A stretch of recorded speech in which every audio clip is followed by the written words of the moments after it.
look at the word retirement and say, why have we been programmed to think a certain way? One, go to high school, then go to college, get a job, work 40 years, retire, decline, die. That's kind of the model, right?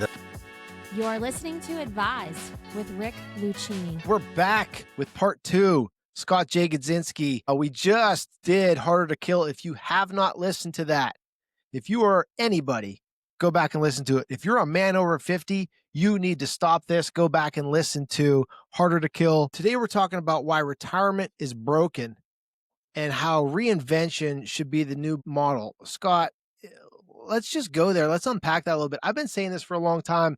I'm kind of sick of like everybody assuming they have to have this traditional retirement where they work their ass off and sacrifice and build this big, huge nest egg only to retire cold turkey at a certain age.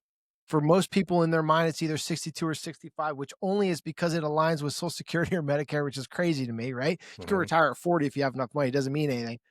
And then they just retire cold turkey. Most of them don't have a plan of what they're going to do. They don't have any purpose after that. They sit around, start sinking in the lazy boy.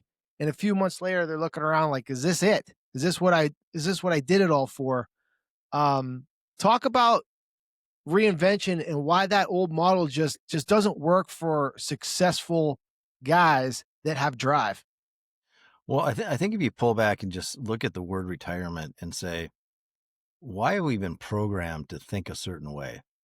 And it's one, go to high school, then go to college, get a job, work 40 years, retire, decline, die. That's kind of the model, right? That's so if you start challenging assumptions, and we've got 3 kids, 2 went to college, great students. My son was in college for 3 days, and I remember we pulled him out. We're sitting at the kitchen table, and he had sent me this deck that showed it showed like transportation in 1850, a wagon pulled by horses, and then a Lamborghini, and then it was flight. He went through all these examples of all the progress. Then he showed a classroom from 1880 and a classroom today, and they really hadn't changed. And he's like, I don't learn that way. Long story short, he's a successful videographer. He's self-taught. I remember when he started off early, he had 2 USC film school graduates calling him, asking him for advice. And so if you start challenging the paradigm, and let's talk specifically about retirement, I've had 3 different times where I guess I could have called it retirement, and that word was always weird. It was the first time when I was 40. We had sold a company. We were done with the earnout. I left 30 days after the last check cleared. And I realized I was hanging around with guys who were 60-some years old because all my buddies were working. And that was the first time, okay, I can't do this. So, but I wasn't prepared. In the previous episode, we talked about the credits ending and staring at a blank screen. Well, that was it. So I'd say anybody who's about to retire or selling a company, you need a in business, you'd call it a post-acquisition integration plan. In this case, you need a post-retirement plan. You need to think that through. What does retirement mean? And I prefer the word reinvention. And so that's the term I've been doing, because I did it 2 other times. The third time was more intentional. The first 2 times were just accidental, time on my hands, figure it out. First time I call it my 4 years in the wilderness. Just, I was on a couple boards, investing in private equities. I was tactics in search of a strategy, and that's not the way to do it. So to me, it's like, put aside what you've been told and how do you want to live the second half or the last quarter, or whatever time you have left, and think about it intentionally. What I went through was abundance, not scarcity, taking smart risks, not settling in and avoiding risk, continuing to be aggressive, strategically aggressive versus pulling back and really avoiding things. And there's 2 kinds of goals: avoid goals and approach goals. Avoid goals keep you out of trouble, keep you safe, but they rarely lead to growth. Approach goals are all about growth. So I'd say 80% of your goals should be approach driven, 20% maybe avoid driven. And when you start thinking of it that way, it opens up a whole world of possibilities, and you get out of this whole like guys my age kind of thinking, which to me is the most, it's the worst way to think about life. So that's just well, let's look at it this way, because this is what I'm always telling guys, and it doesn't have to generate you income, but in a lot of cases it can. There's no reason, if you can afford to go cold turkey and live off of your assets, you definitely can afford to do something that you love that Mhm. maybe makes you 100 grand instead of 300 grand a year, or 50 instead of 150, right? Everybody assumes like when I stop doing that high paying job or that stressful job, like I have to do nothing. That's not true, right? Mhm. You can go it could be in a completely different industry, has nothing to do with what you just did. And whether that's you starting your own business, a hobby business, a side thing, or going to work for a company that you actually would have enjoyed, but you told yourself previously that you couldn't afford to do that, right? You couldn't afford to do that now. Well, you can now. And Mhm. that's purpose. That's getting up out of bed. That's having drive. That's setting goals. That's doing things. Now, again, doesn't have to always generate income. It could be, being on boards and volunteering at the food bank and all the other things, but you can't just do nothing. And everybody always just assumes when I stop making money, I have to stop making money completely. And it's just not true.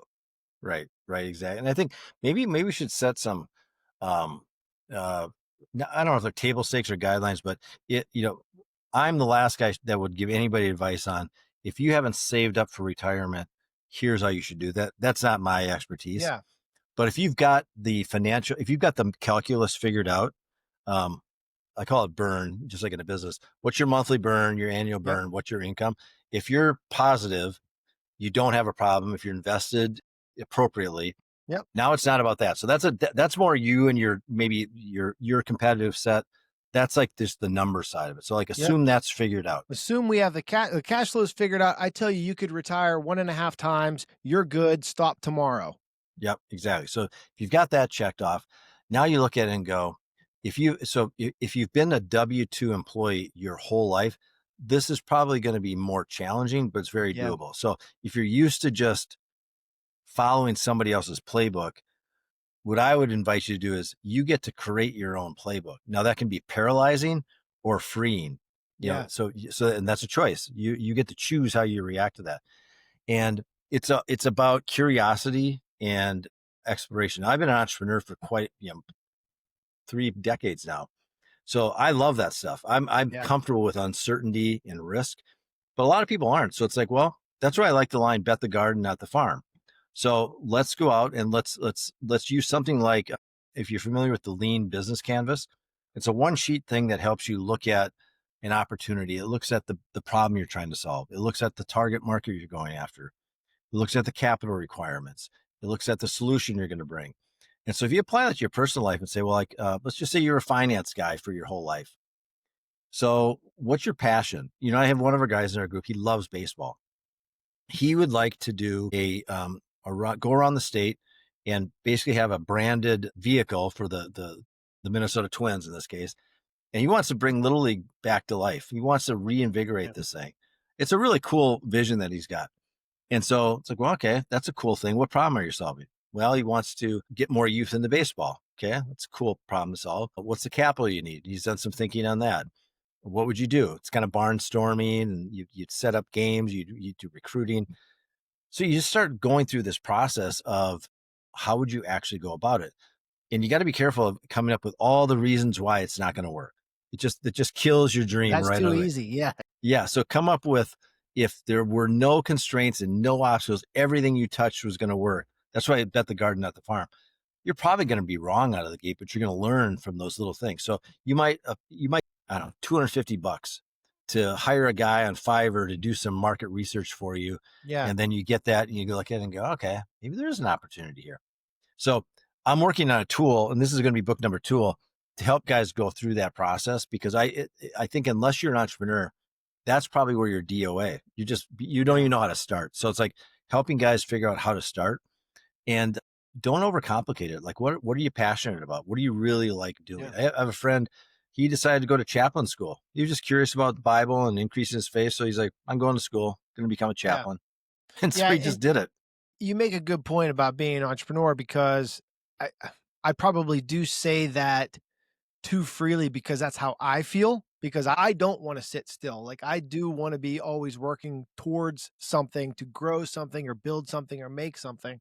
That's my mentality and my attitude. So I shouldn't project that on everybody. And you're right by saying, somebody that's been working under someone else's playbook for a long time, that could be scary.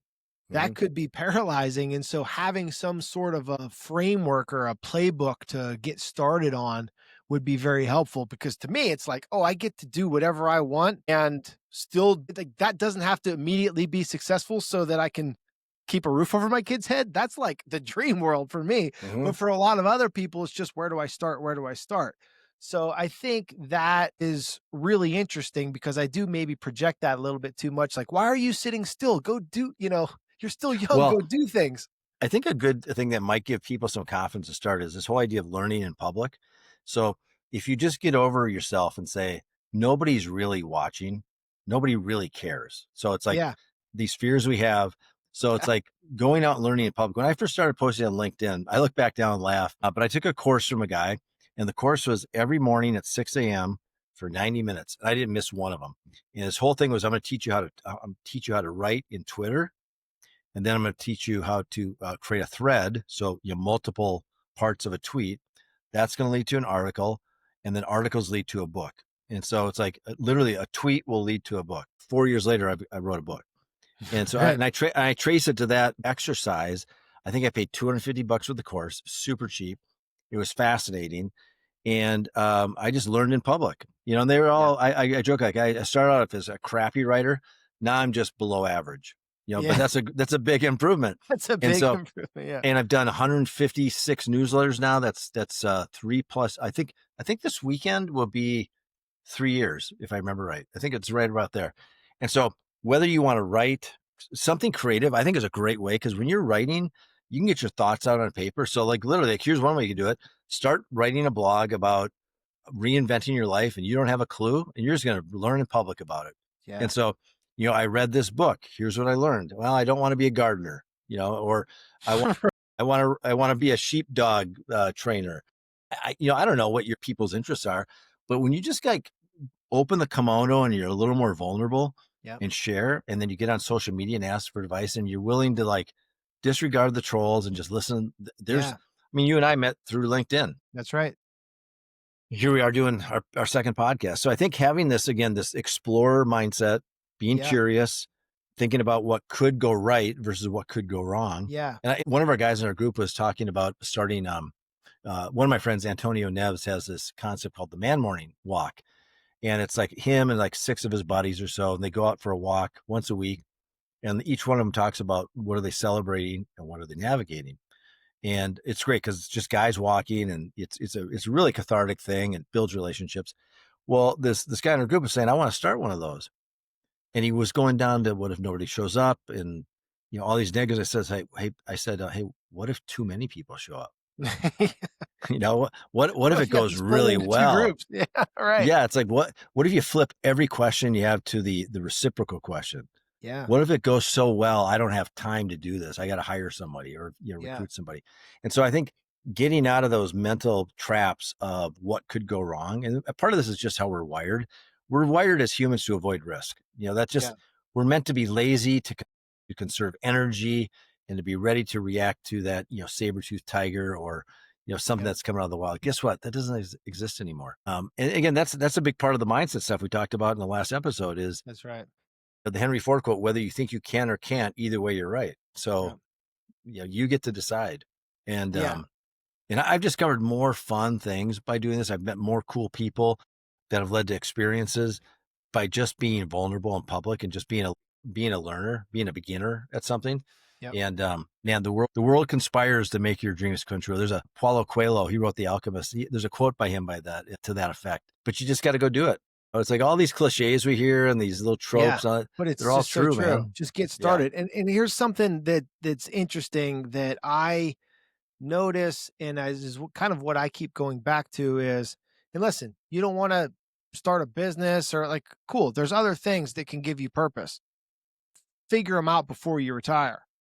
Mm-hmm. But do you notice, like, you could pick 11 famous people over the age of 45 that could easily financially retire in the traditional sense. None of them do it. I got all these guys that are starting new businesses, doubling down, going and going and going. It's not because they need to buy another yacht or another plane.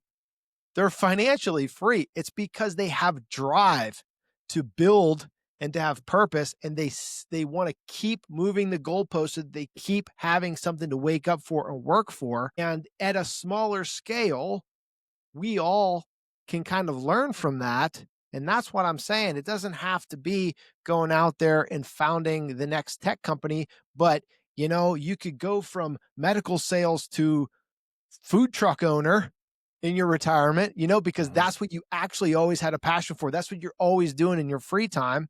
And you could turn that into something that you could have a little pride for and grow with, and actually maybe produce some revenue. Well, and I think when you look at your kids, and I've got 3 grandkids now. They're all 4 and younger, so they're still a little young to do this with. But I've set aside funds for these guys, and they're specifically called they're not for college funds. They're for starting a business or learning new things in a non-traditional environment. And so, for example, if you're wondering if you've got little kids, grandkids, start a business with them. Make it about them, not you. Like, find out what they want to do. Yeah. And figure it out. Oh, Starting a cool. business has never been easier. And again, let's just say you put in $1,000 and it doesn't make a dime. Who cares? What will you learn from that? What's the experiences you're creating? So this is partly to get a like-minded partner who's in a similar situation. Use that person as a thought partner and brainstorm together. Like, say, hey, let's both figure this out with each other. Because a lot of times other people are better at pulling out your next thing for you because they can observe you and go, hey, Rick, I noticed you're really good at X. Have you ever thought about developing a course for teaching little kids how to hit a baseball? Or something like that, where you go, because they've seen you with your kids. There's so many different ways to do this, but you got to experiment. And, a lot of them is going to end up on the trash heap. Well, it's just one more thing you've proven isn't going to work, so you can move on to the next thing that might work. And again, what I like about writing and journaling is when you get pen to paper, you just get out of your head and onto the record, and you can start seeing your words on paper, and you'll be amazed at what will come out of that pen when you let the ink flow versus just keeping it all in your head. So, if we were to just do that right now, like, hey, if you and I were going to brainstorm on a business to start, we just started talking about it. If we started writing things down and going through that process, I guarantee you we come up with something that we'd go, that's kind of interesting. I don't know if we do it or not, but we come up with something. Chance. Yeah, right. Yeah, exactly. Yeah. No, there's no doubt. And listen, this is what's interesting with you is you're not just talking the talk, you're walking the walk. In fact, you walk it first and then write about it rather than theoretically writing what should happen. Same with Harder to Kill. You did the workout, you got your health in line, you got serious about it, learned it, then wrote it. And this next book that you're coming out now, I don't know if you mentioned that in this one, but you told me that you're planning to write 1 book a year for 5 years. Is that right? Yeah, exactly. It was one of those, the whole idea behind that was writing 1 book was not really that scary. It was like, fine, I'll just write a book. But when I said, well, what would be scary? Well, if I make a commitment of 1 book per year for 5 years and I talk about it, all of a sudden it's like, oh shit, I got to do this now. I better get out there and get to work. And so you start thinking through, I've got, book 1 had that identified. Book 2, pretty good idea. I've got the table of contents. Book 3 is fuzzy. Book 4 and 5 are just not even on the radar yet. But I don't worry about that because that's the how. The how is going to take care of itself. I've got my why now. I want to have 5 compelling books for men. They might be just for men over 50. I don't know yet. I think this next one is going to be more broad. It's for people over 50. Yeah. And 3 and 4 and 5 are going to reveal themselves. And I don't know where it's going to lead because I don't have a corporate overlord telling me what to do. I get to do what I want. And so I'm going to do what makes me excited, gives me passion. Yeah. And if I can help another guy or gal over 50 figure something out, that's all I need for fuel. And so, and it's just, am I a writer? I guess I am now. It's like, am I an author? I guess I am now. Yeah. And so I think you can be whatever you want to be. No doubt. So, and again, there's never been a better time. What's interesting about that is likely books 4 and 5 will come from experiences that you haven't even had yet. And that's why they're still seem so far away and so foggy, because as you continue to reinvent yourself, you likely will come across an experience or some additional knowledge that is important enough to build out a book about it. Yeah. Yeah. Well, I do have and I think this is the first time I've talked about it. I've got something right now I'm working on called Sporos Labs. So Sporos means seed. And so I want to create a seed lab, picture it as a seed investment for young men 12 to 18. And the whole idea is they come in, they have to do our Argent Alpha program. So they set a future self, they develop Alpha 5 standards, they do monthly testing, and then they submit a business idea, and we will fund that idea through stage gates. So stage one is go out and give us a good idea that there's actually a market for this crazy idea. You got 14-year-old kid from, New York or Florida or wherever you're from. And then if it passes a test, we'll keep funding that. We'll keep a little piece of stub equity in there so that if you get liquid and hit it big, we'll have a little bit of participation in there that we can plow back in. Because when I was a kid, my dad was a blue collar guy, wasn't a business guy. And so I look and think, God, what if I would have had somebody who could have like mentored me earlier? And so that's what I want to do. I want to create business mentorships for young men who just don't have that role model in their life. Yeah. And I think at the basis of it is fitness, mindset, it's nutrition, it's sleep. And so that we can build a generation of young men who are just going to go into the workforce.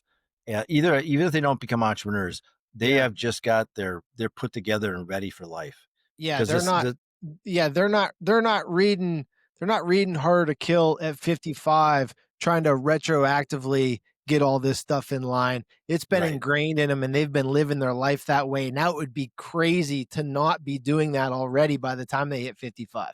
Exactly. Yes. I'd like to help spark a generation of young men who are just going into their adult years ready versus Arrested Development, not launching till they're in their 30s, living in their parents' basement, doing DraftKings and watching porn. It's like there's a whole generation of young men where that's unfortunately where they are. Like, well, that's going to be my little bit. So I'm still forming that idea, but that came out of this whole reinvention thing. It's like, well, what else should I do? Because when you start coming up with ideas, they don't turn off, and so then you get into like, well, what should I execute on? Where do I allocate resources to? And what am I most passionate about? So, it's a luxury of riches to have a couple different things to pour myself into. And so, and I can't wait till my grandkids are a little bit older too, because that's going to be another like minor league team farm system of Oh like, yeah. hey, Well, see, that's the thing though, is what's important is you're thinking of these things. Why can't I do it? Why can't I? Right. And I think the mindset for most people is I definitely can't. Who would do that? What might other people think? What like all the negative stuff. And you're saying this is a good idea. I'm going to give it a shot. Who cares right, if it doesn't work? Who cares if right, it fizzles out? You know what I mean? Think about yeah, all the successful businesses and all who we envision as some of the most successful people in the world. They will all tell you, every single one of them, that this thing that you know them for was not their first thing. right, Right? yeah. So don't be afraid of failure. Get up in the morning, do something. If it doesn't work, either try to fix it. If it's dead, do the next thing. Well, you nailed it. Almost every success is built on a pile of unseen failures. Who goes one for one, right? I mean, steps up the plate, hits a grand slam, and just retire. It's like it just doesn't happen. So Right. you got to get out there. So that's why I say bet the garden. Make those failures where they don't leave a mark, but you Yeah. learn from them. And then as you move on, it's a process of elimination. And by doing that, you're gonna go down paths you never would have gone down if you hadn't had those failures. And again, it's not failing, it's learning. It's not win or lose, it's win or learn. Yeah.